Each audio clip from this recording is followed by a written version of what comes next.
like the New King James a little bit better. We've talked about it before. The perfecter of our faith, and it's an action. It's not a statement. It's a process. Yeah. You know, when I read this morning, I thought about, you know, Landon and doing his woodworking, and sometimes when Landon is making this beautiful piece, whatever it is, I'm thinking of something he's got out there right now, and right now it looks horrible. It looks worse right now than when he started. Yeah. But he has this picture in his head, and he's perfecting that piece, and sometimes that means going through some ugly stages. But in the end, we know what Landon's capable of doing. Well, sometimes God brings us through some pretty ugly stages. That's why it's not our perfect faith. It's why it's the perfecter of our faith. Yeah. And sometimes that brings us in mud. Sometimes that brings us in agony and turmoil. But we know in the end, we know when we walk through the gates of heaven, it's going to be that beautiful piece of furniture, whatever Landon's doing out there. But Landon could not get to where he's trying to go without being at the stage that table is out there right now. It looks horrible. You think, man, Landon has really messed this thing up. But Landon's got the picture in his head, and he knows what he's doing.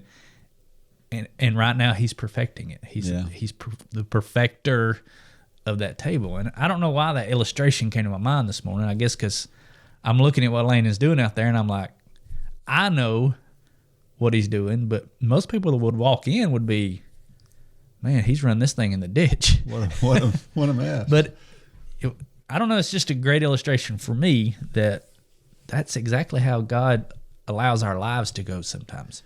And it's necessary. And to take it one step further, we're all a work of art to God. Exactly. And he has this unbelievable great plan for each of us, for that thing for us to be finished. You know, I've told Holly this. If you've watched this podcast, I'm sitting here looking at it right here. So I kind of go in and out of a long beard. Yeah. And a beard is the same exact way. And I've never gotten past this point. I shave it when I get to this point. But with a beard, if you've ever grown a beard out there, you know that there comes a time where you get to that weird stage. And you just don't even need to touch it. You know, things are going every which way. But once you get past it, you get to that, everything kind of hangs down and it becomes very uniform. I've never been able to get past that weird stage. I shave it. But it's just another example. Sometimes we have to go through the weird times. Yeah. We have to go through the ugly times. God brings us to the turmoil, but we know on the other side of it that things are good. That's a cool illustration.